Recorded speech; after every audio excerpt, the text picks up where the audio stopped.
Well, welcome everyone to these Numata lectures. These are the 100th anniversary memorial lectures, and these are sponsored by Numata Foundation and also the Buddhist Society. And I would also like to thank Three Wheels, Professor Tyra, for his hard work in arranging them, and also, of course, our speakers. But welcome everyone to the Society, members of the Sangha, distinguished guests, friends in the Dharma. So we've been dealing with the themes in the 2025 series, the major themes of the Mahayana. And Professor Muller, we're very lucky to have him with us.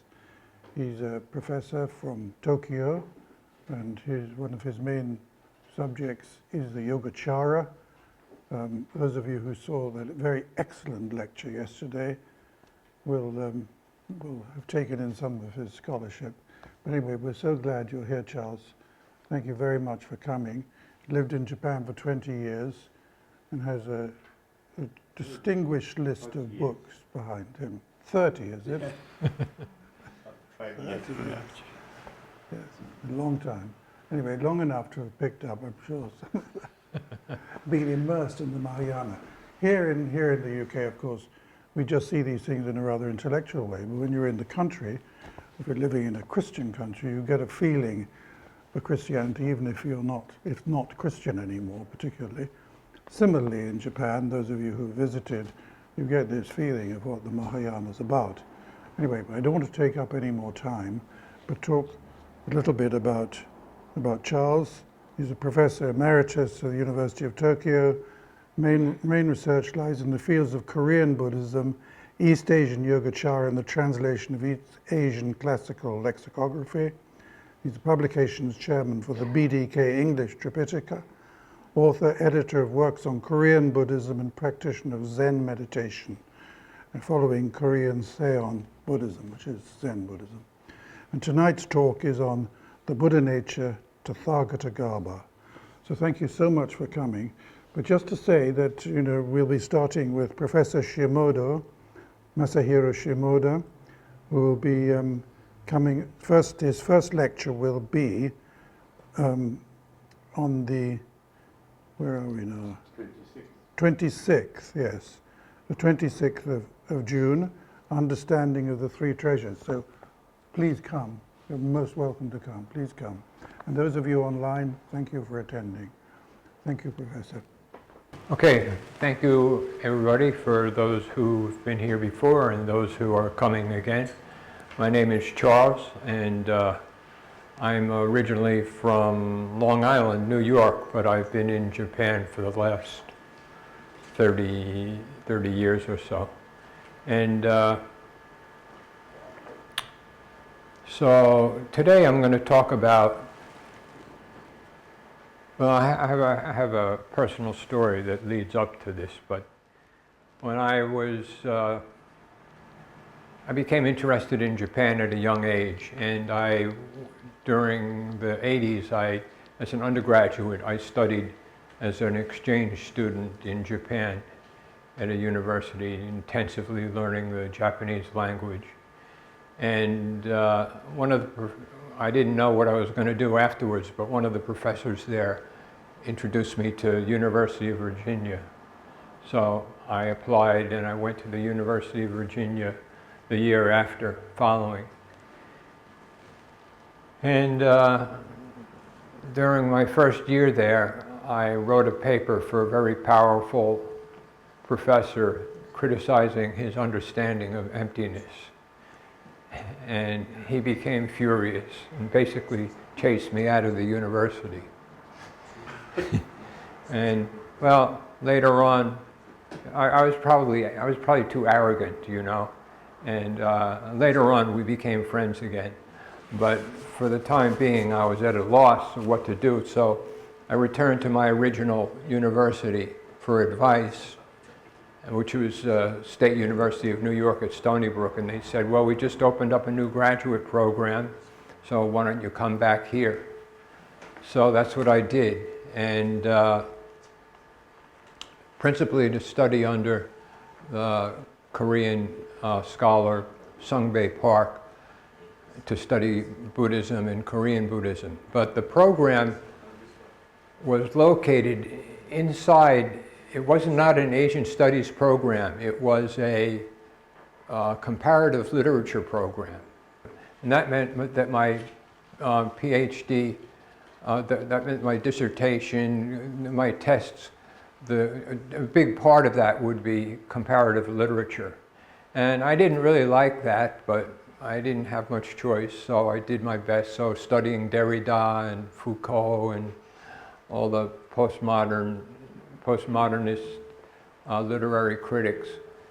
And, but there was one among them who you see posted, not so famous as the others, but pretty influential, Barbara Herrnstein Smith of Duke University. I doubt she would be in her 90s, so I doubt if she's working anymore, but I know she's still alive, who's a postmodern literary critic and constructivist epistemologist. And I'm going to explain what a constructivist epistemologist is as we move on.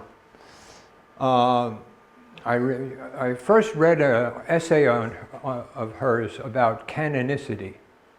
So how do works become canonical?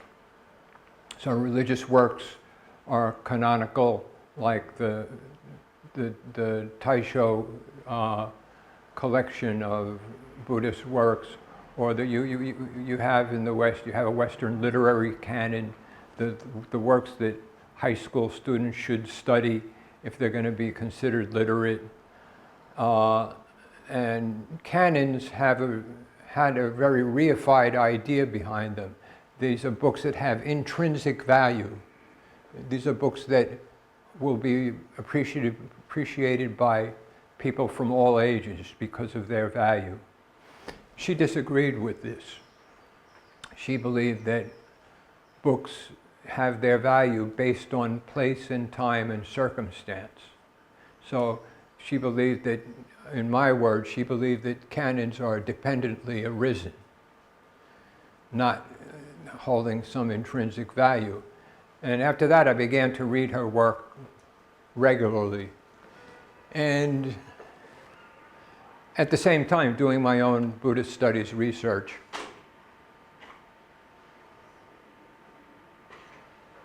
And she produced 3 books, later on, she produced 3 books on belief, truth, science, and humanities. Belief and resistance, scandalous knowledge, and natural reflections. And she takes up issues of how is truth understood by scientists? How is truth understood by humanistic scholars? How is truth understood by regular people? And what is the relationship between what we know and what we believe? So that's the question of today. What is the relationship between knowing and believing? Are they completely different? Are they the same? What kind of relationship do they have with each other? Well, there are a lot of opinions about this because there are a lot of people who are interested in how beliefs are formed and what truth is. Not to speak of politicians, but people, lawyers what are 2 lawyers doing in a court? You have an incident that happened, and you have 2 competing narratives of that incident. So lawyers need to understand how to change people's belief. In political discourse, for me, it started with Sarah Palin in 2008, who now it's very common, but her and her followers, if you convinced them that they were wrong about something, they just believed in it more strongly. So what is that phenomenon? It's not just Sarah Palin. That's all of us have that tendency to one degree or another. So I'm going to explain each one of these in detail, so you don't need to get it right away. But the main points that Smith takes up in her books are first the explanation of this term epistemological constructivism as distinguished from relativism. Second, the relationship between belief, and that's a Chinese character for belief there, and knowledge. The relationship of belief and knowledge to truth. And then belief and knowledge in the sciences and the humanities. And most important, number 5, how are beliefs evaluated? What kind of belief is considered accurate? What kind of belief is considered inaccurate? And finally, the difficulty of changing beliefs, most importantly among academics and scientists. So Smith found through her research that the people who have most trouble changing their belief systems are academics, which is interesting because we would expect academics to be more, flexible and open-minded. But academics have a lot invested in their beliefs. They arrive to their beliefs after a long period of disciplined research. So to convince an academic to change his belief or her belief is not easy. All of these we're going to cover again as we move on. So epistemological constructivism is a view of the cognitive process that understands that subjective and objective viewpoints are continually molding and creating each other. In other words, we don't have a hard subject and a hard object out there. We are involved with that object, and that object is involved with us, and we are creating, in a sense, creating the object through our awareness of it and through our cognition. According to Smith, beliefs are not verifiable according to some set of external facts. For example, an anthropomorphic God exists or does not. Holistic traditional healing approaches are better than or worse than modern science-based medical approaches, etc. So you have a lot of people who take one side or the other, and they hold to that firmly. For Smith, truth in general is not a stable or independently verifiable phenomenon. So realism versus constructivism.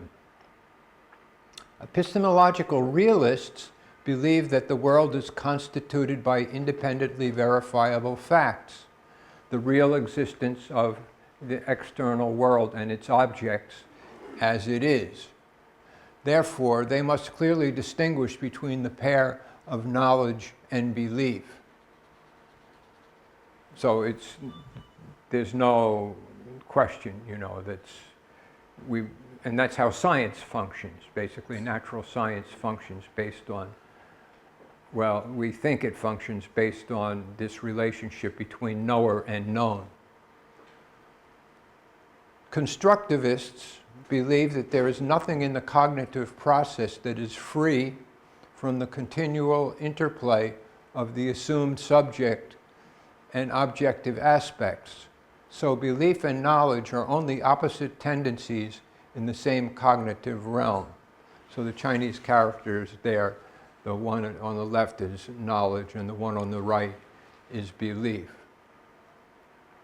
So already constructivism, some of you may be noticing, has similarities to the Buddhist view of dependent arising, because things occur, cognition occurs interdependently. So epistemological constructivism is very close to the Buddhist idea of dependent arising, in my opinion. When it comes to the evaluation of beliefs, according to Smith. The key determinant in the evaluation of beliefs is not their veridicality, but rather the kind of results behavior according to them brings about. Beliefs that bring about demonstrably unfortunate, unwholesome, or unworkable results are ones that should be abandoned. Beliefs that bring general good benefits to oneself and others are to be evaluated positively. Thus, working well is the main criterion for personal adoption or rejection of beliefs. So it's not that something is true or not, it's if you believe this. And so I know I believe in the effect of vitamins and health supplements more than most people around me. And my wife's family are all doctors, all MDs, and they don't think that vitamins are, effective or useful. Well, I'm smart enough by now at my age, I don't debate with them because they're scientists and they're trained and they have a point. So the point that you should get it from natural food, or that concentrated forms of the vitamins or supplements won't help you because they're not coming in natural form, so on and so forth. There are a lot of reasons for this, but I know that if I stop taking zinc, I have prostate trouble, or that kind of. Or if I stop taking this, I might not sleep. Or if I stop taking this, I might get rashes. So my belief in vitamins is because I believe that they are working well. But nowadays I don't push any others to take them unless they consult with me. So working well is the main criterion. She gets a lot of her ideas from a German scientist biologist named Ludwig Fleck, who is credited with the first effective treatment of syphilis.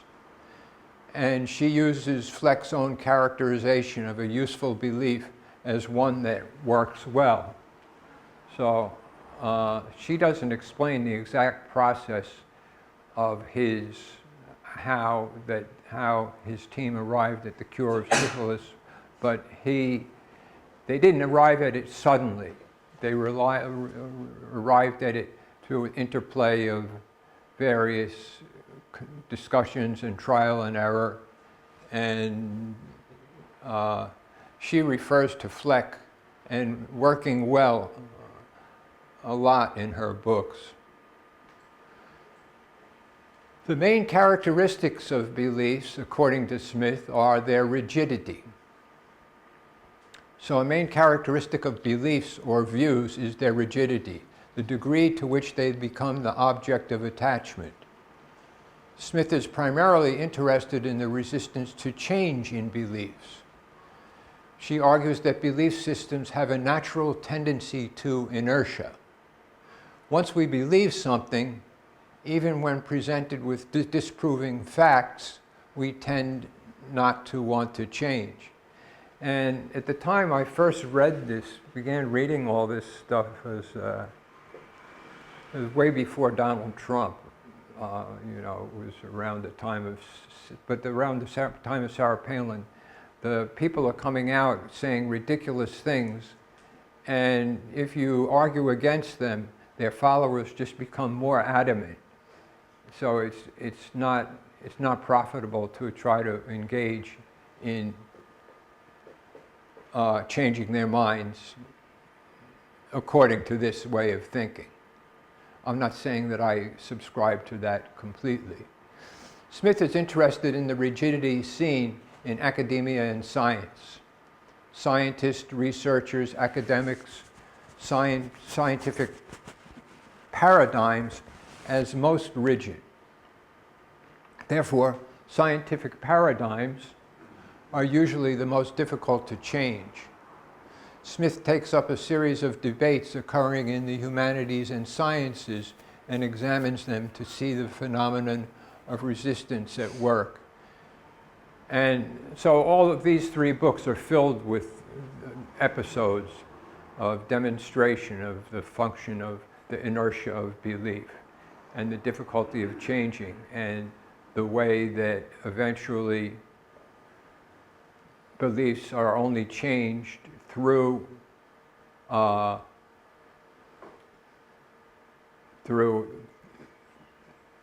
process of the change in behavior.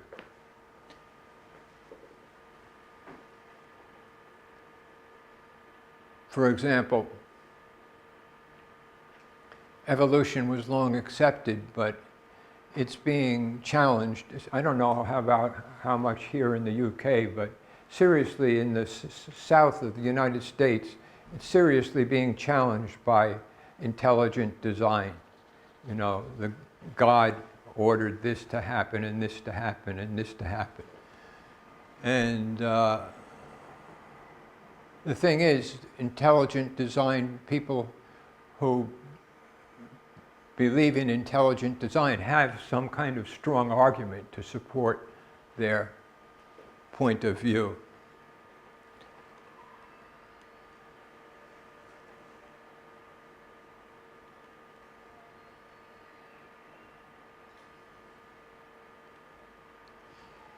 But Smith is not the only one interested in beliefs. There are a lot of people in political science, people in jurisprudence, and in psychology, especially behavioral psychology, who are also interested in belief change. One presentation of the positions of behavioral psychology is this book, The Handbook of Attitudes. And the handbook is a kind of a joke because it's 800 pages thick. It's a thick book, and it has over 30, it's first-rate academic studies, academic articles on belief change. Almost all by behavioral psychologists, or anyhow, people who are positivists, you know the word positivists, scientifically based. And the people in this book, you have about 30 articles, and these researchers are interested in how to influence the beliefs of average people, not necessarily scholars. And their research is largely funded by the marketing industry. So, how to make a commercial that changes somebody's decision to buy a product or not, how to influence people's way of thinking. And the people who write in this book, all of them believe that people's beliefs can be changed by presentation of facts or the truth, which means that they fit into Smith's category of realist epistemology.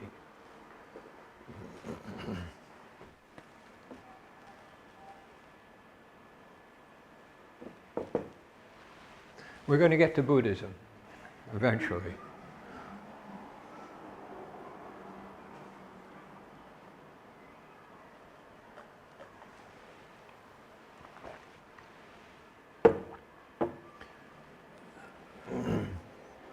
I read all of these. It's, you know, it's substantial material.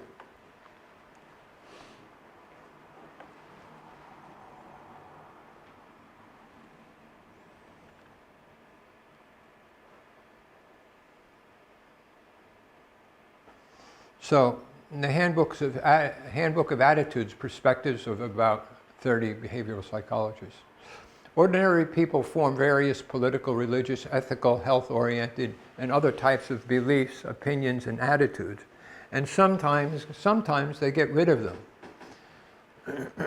Smith tends to focus on the fact that people seldom change their beliefs, but the behavioral psychologists with whom the handbook collaborated tend to expect people to change these beliefs and seek strategy to get people to change their beliefs. People should change beliefs that are clearly problematic into more helpful and useful beliefs and perspectives. Smith is not optimistic about the possibility of views being changed, and in fact believes we should not necessarily be so ready to change our views when we feel they are correct, have been formed based on solid reasoning, and bring beneficial results to ourselves and those around us. The contributors to the handbook focus on the fact that improper views can and should be changed in according with the facing of facts or knowledge. Therefore, those contributors must clearly distinguish between knowledge and belief. So they're two completely different things.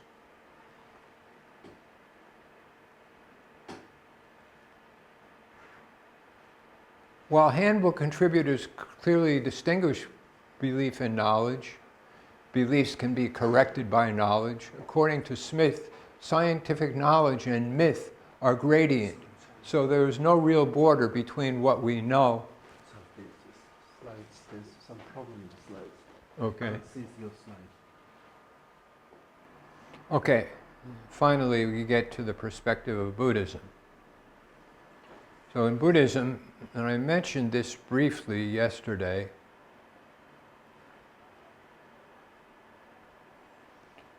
there is a category in Buddhism called views, which is very, very important in Buddhism. The Sanskrit word is drishti. And I want to remind us that Buddhism is an epistemological religion. So, for example, Christianity, what is the crime one can make? So the crime in Christianity is sin, and sin is a broken promise with God.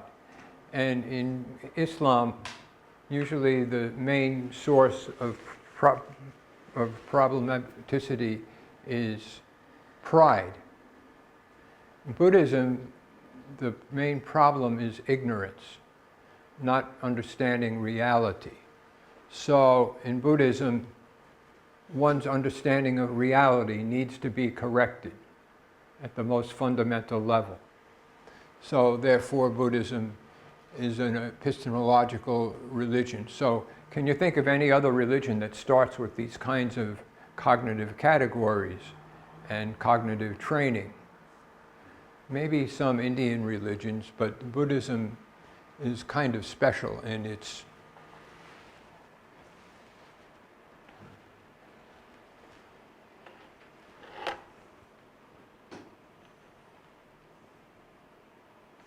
and this is true throughout Buddhism. Early Buddhism, Abhidharma, Yogacara,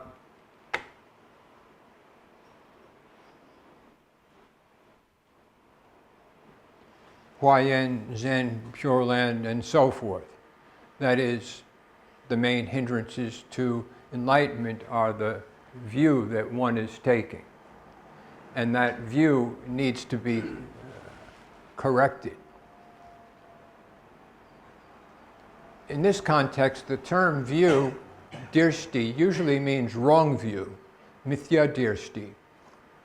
But originally, the term wrong view was used by Buddhists to indicate non-Buddhist philosophers as a form of criticism, referring to approaches such as nihilism, eternalism, denial of the law of cause and effect, over-attachment to discipline, and so forth.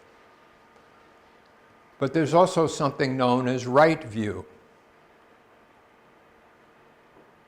And now we return to our first lecture last week, the Eightfold Path, and right view at the top. So, although the eight are not practiced necessarily in sequence, there is a priority to right view. You need the right view before you can do anything else well in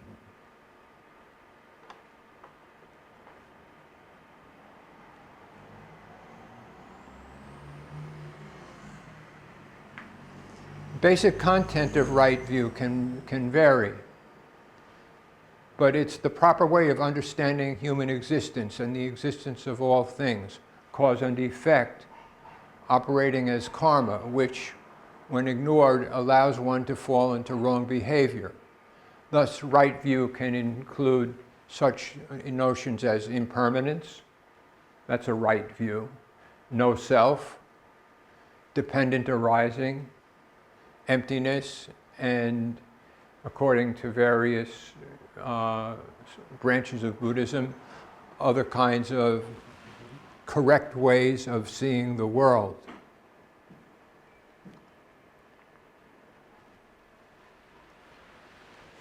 In Buddhism, consciousness is produced by dependent arising, the mutual production of subjects and objects. So it is similar to epistemological constructivism. What about the evaluation of views as being good or bad? How does Buddhism evaluate if a view is accurate, if a view is helpful?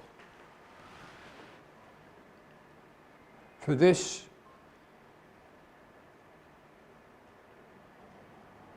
explanation, I refer you to the book by Paul Fuller, which has been out for some time now. Paul Fuller has been at a couple of schools in the UK.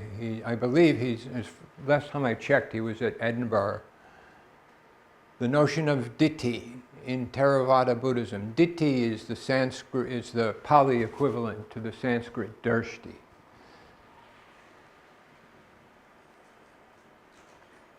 And this book is about 200 pages, and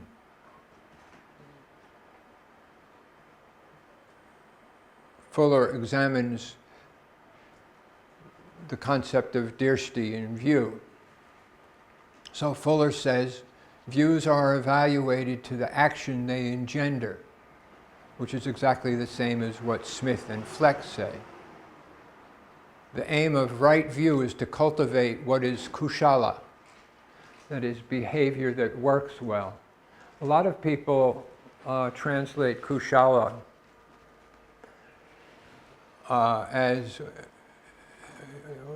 Japanese zengyo or zen, as good or virtuous, but actually it means something is functioning well. And akushala, so kushala is skillful. Skillful means, and so forth. And akushala is unskillful, not working well.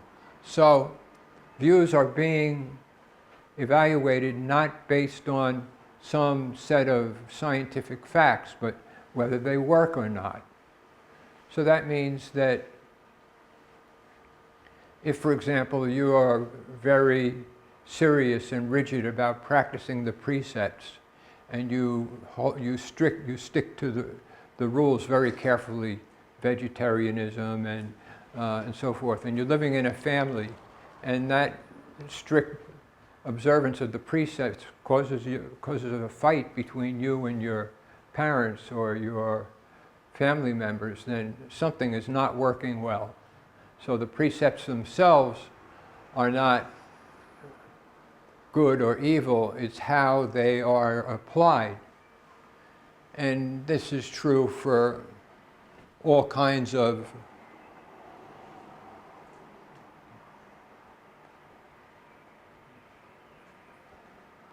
views in Buddhism. So Fuller says, a wrong view need not be a wrong proposition. It is a tendency of views to become an object of greed and attachment that is important. So those of you who have read the Heart Sutra and Prajnaparamita, other Prajnaparamita texts will recall that what is criticized in the Heart Sutra, so the 5 skandhas, the 8 noble truths, all the Buddhist practices, that's what's criticized, not the Vedantists, not the Jainists, not the people external to Buddhism, but Buddhist practices themselves. So Prajna Paramita people are mostly worried about attachment and want to try to stop practitioners from being even attached even to Buddhist virtues, Buddhist practices. And we see this sometimes in other religions. You can see it in Sufism and probably Christian mysticism in some cases, but I don't think you can see, not to the degree that you see it in Buddhism. And in a sense, much of the Zen school I see as a kind of reaction to the mainstream Buddhism, rejecting the rigidity of mainstream Buddhist practices.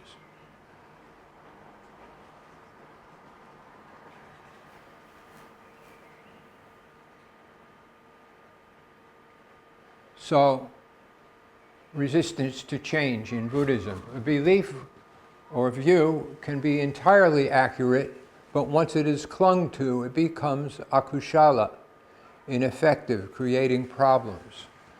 A majority of wrong views are based on a wrong grasp, on craving, not on ignorance. So the Buddhist term graha, attachment, is also often used interchangeably with views. Views themselves are attachment, graha.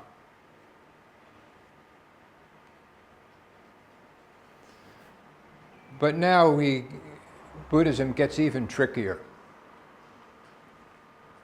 and has a dimension that Smith and the positivists who in the handbook don't reach to, because Buddhism has two levels of views. One is the conventional level, lokika or samvirti level, where wrong views are understood as being directly informed by wrong doctrines. Right views exist,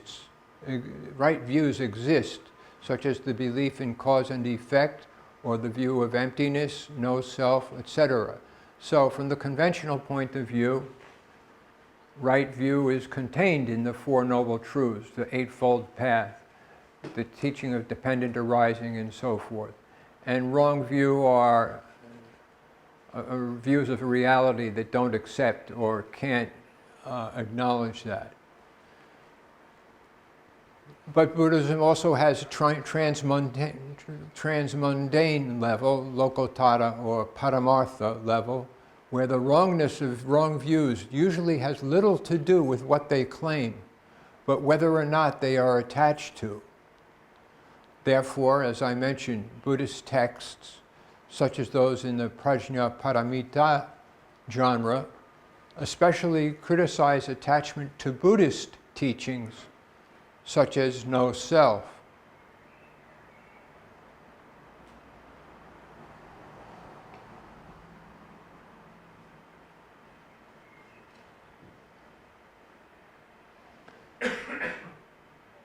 Yogacara Buddhism, not only Yogacara Buddhism, but most thoroughly in Yogacara Buddhism, focuses on the construction of the subtlest of wrong views. Satkaya dirshti, identity making, or reification through language. So the Chinese characters say view of a self or view of a body. This is Atman, is one way of understanding. This is Atman. This is the view that I have of myself existing. But it's not only myself, it's not only Atman, it's all things around us. We reify. Things that are actually in constant change, we give labels to, and we fixate on. And the objects of desire we fixate on through Satkaya Dirshti. And Satkaya Dirshti So those of you who were here yesterday will remember, arises not conceptually, but arises from the manas consciousness. So Satgaya Dirshti comes from the subconscious. It appears in its functioning before we are mentally aware of it. Most people. So if Satgaya Dirshti is functioning, then it creates wrong views in the sixth consciousness, higher levels, superficial levels of consciousness. So it is the kind of basis for all other views.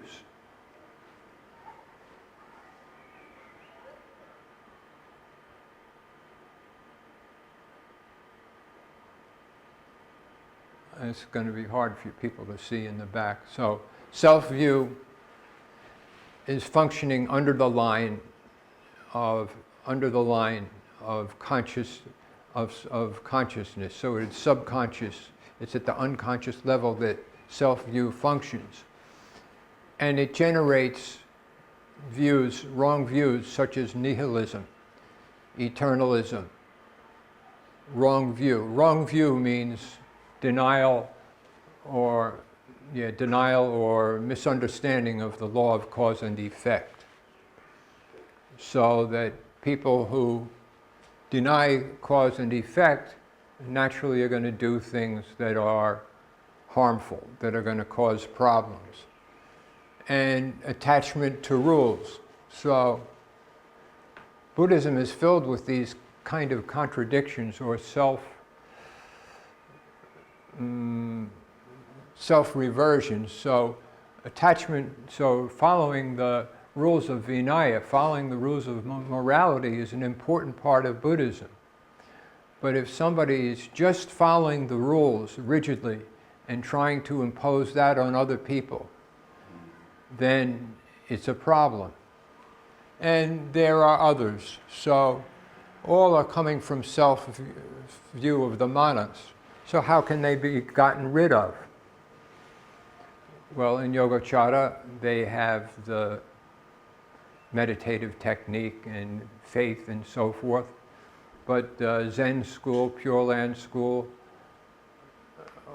Huayan school, Tentai school have their own methods, their own approaches for getting at the manas consciousness. Meditation is one of them, but not only meditation, devotion and so forth. But the self-view is the critical.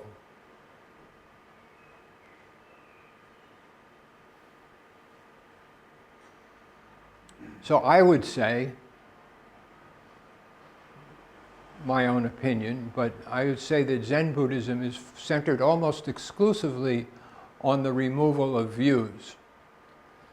And Zen Buddhism is quick to point out that even enlightenment experiences can turn into wrong views, as explained in the Sutra of Perfect Enlightenment.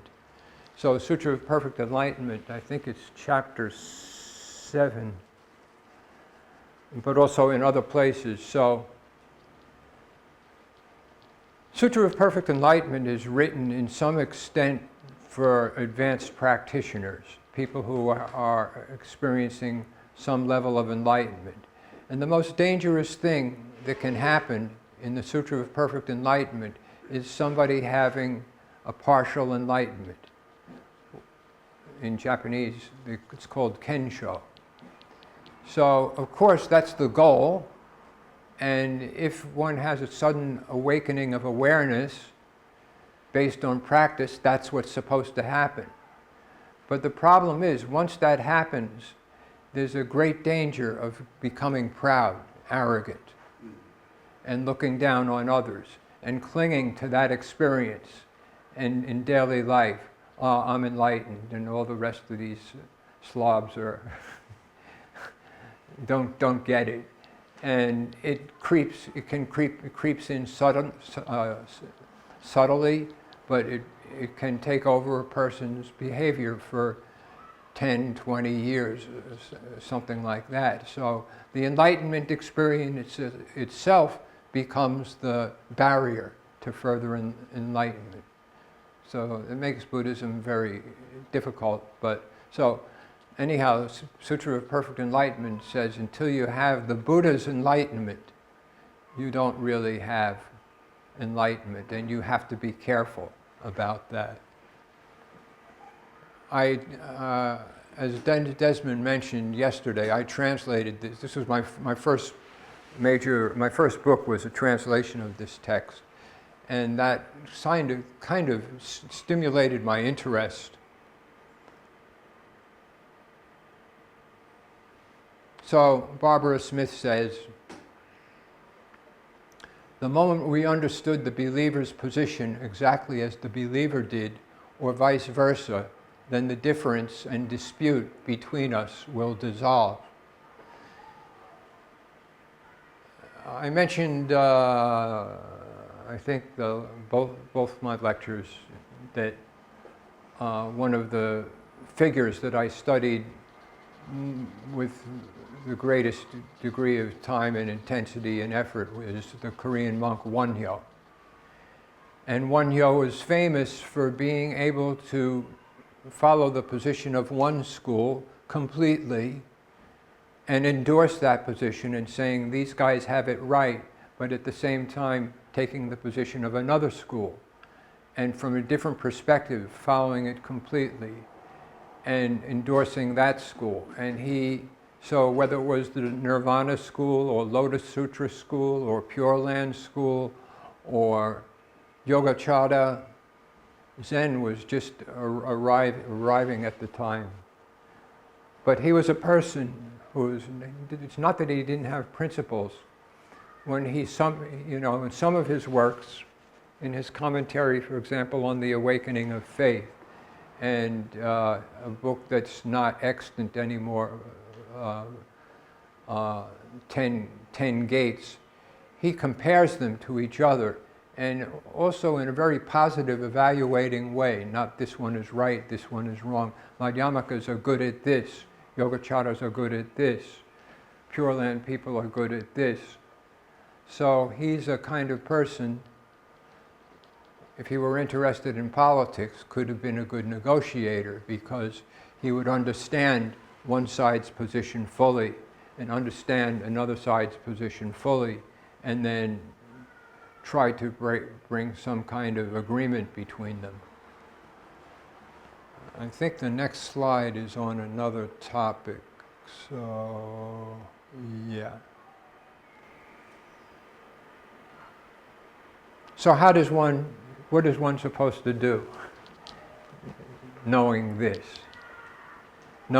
So as I began to read this material, and I'm a practitioner, a Zen practitioner too, but it gave me a new dimension. First of all, realizing that a lot of the things that I thought were true were actually just beliefs. And it made me more flexible in understanding that when I have a discussion, when I have a debate, when I have an argument with my wife, that her position, what she believes, has some kind of basis. So I should think about what is the basis of her view before I start attacking it and saying mine is right. And there's a Korean monk, a Korean nun named Daewon who sums it up. She says, no matter what, just be humble. And if you're humble, then you can avoid a lot of the problems of your own views and being critical of others. But I find it interesting that once I began to dig into this, it was interesting that something that pertained to jury practice and pertained to politics also pertained to religion and Buddhist studies. So I don't know what time it is. What time is it? One hour, almost 1 hour. 1 hour. 1 hour. Okay. So, any questions? Do you, any of you have views and beliefs? Any observations? Yes?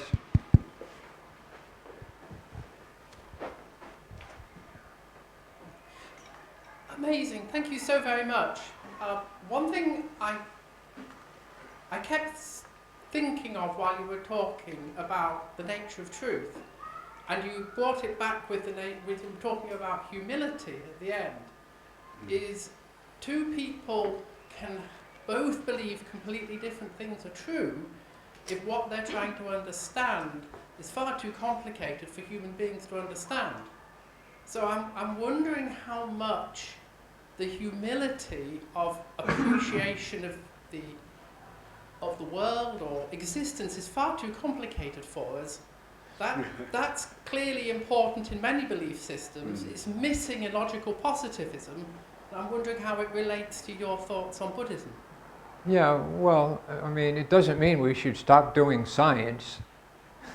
When I'm sick, I go to the doctor.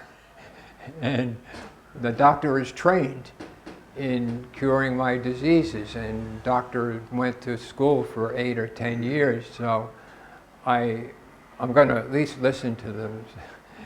So it's kind of, it's not an either, so even for Smith, it's not an either or thing. Smith says if we believe if we have a belief that we've really checked into and we're deeply confident of, then we shouldn't change so easily. So I don't know if that answers your question, but it's never going to be a set thing, and it doesn't mean that I won't argue the point if I really believe I'm right, but I probably won't argue it as vehemently as if when I realize that other person's view has also a basis. Yes, Desmond. Yeah, thank you very much for your talk. It was a wonderful talk. Thank you. It drew a lot of things together. But when you were talking, it reminded me of a translation that Max Muller made of some of his writings from German on the Greeks, Greek philosophy and the pre-Socratic, Socratics, and so on. And that he was recounting of two philosophers walking along a cliff overlooking the Aegean Sea, and one of them says, "Oh, this is the point where so-and-so fell off the cliff, but a god came down and picked him up and carried him up onto the edge." And of course, this is absolute rubbish, he then goes on to say. It was obviously the wind that picked him up and put him there. And the other philosopher says, well, you may be right, but I prefer to believe what the wise believe, and that it was a god that picked him up and put him there. Right. I thought that was really interesting, very sophisticated way of saying almost the same thing. Right. It depends where you are. If you're in that culture, it's useful to think of the gods and powers personified, or you can have a scientific view. It's a choice. That's right. Yes. Yeah, I was also thinking that with belief and everything, it's really. Yeah, I was thinking with belief or whatever it is, it's different for everyone. I think, like for instance, your vitamin pills. That works for you. Right. But we're all, I believe we're all completely different anyway. So something else might work for someone else, and that's part of finding out our own truth, I assume, and what works for our own life. Right. I mean, I don't know what you think of that, but so when arguing, it's like that person that does work for them, or that's helped them, but that could be something completely different for another person. Yeah. So like when I advocate I'll still advocate for vitamins, but I'll do it much more carefully than I used to when I was younger, when I used to preach, to everyone. I think that's, as we get older and mature, we should learn how to do that.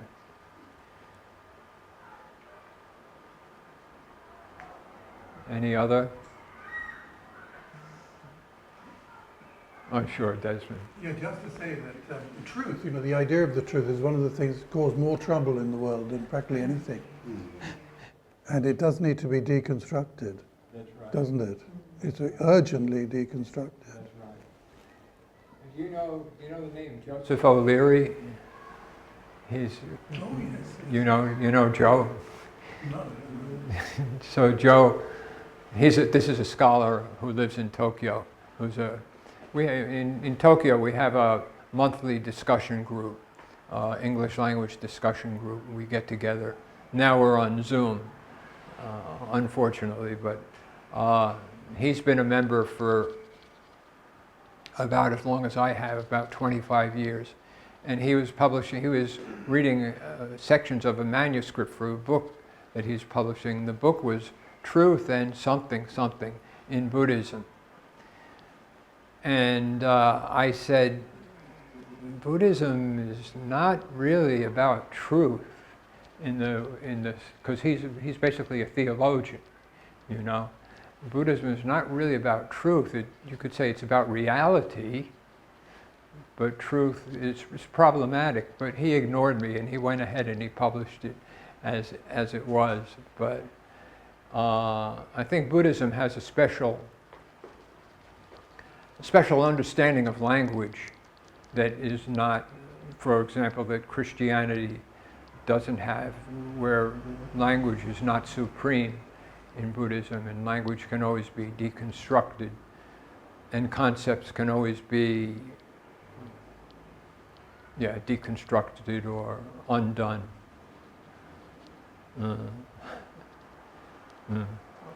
conclusion you explained today, that the moment we understood the believer's position exactly as the believer did, or vice versa, then the difference and dispute between us will dissolve. That's right. That is wonderful conclusion. That it could be the foundation of good interface dialogue. Yeah, I think so. I think so. Yeah. It's also compassion. Yes. Wisdom and compassion. And Sure. if you talk about this, behind this, you talk about humility. But at the same time, I say with humility and respect. Right. That is very important point. Yeah. Then we become, it is the time, the moment we become, it is the moment we become aware of our ignorance, wrong view Right. within me. Yeah. That is very, very important. Then when we become aware of our ignorance within me, then we'll see the other, just there. Others, yes. That today's your talk was wonderful, I think. Yes. Thank you very much. I agree with you.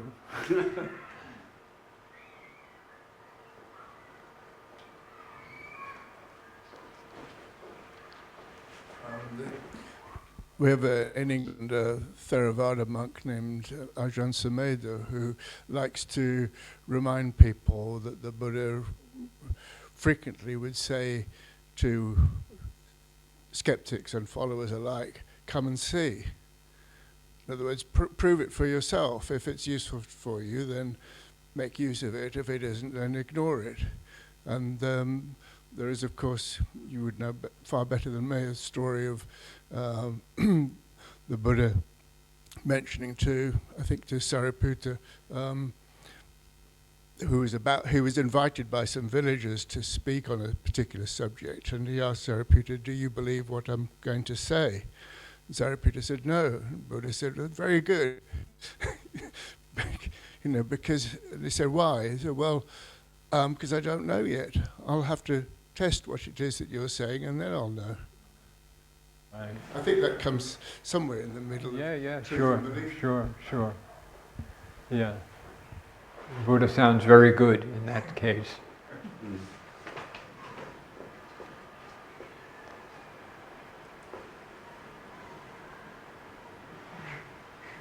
Any other point, question? Yeah. I have a question. So the topic of today's lecture is faith. And I'm just wondering, what is the relationship between belief and faith? Are they the same thing? Basically the same category, yeah. So, yeah. And so the character shin, in this case, is can indicate faith or belief. So faith is usually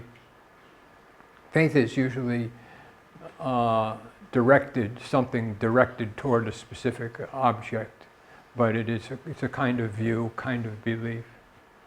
Yeah. I think the word faith in Buddhism is basically awakening. I think you can say that. Awakening. So if it's related to it is related to the awareness of our ignorance, then it's I think that faith in Buddhism is not blind belief. No. So awakening. That's right. In that sense. That's right.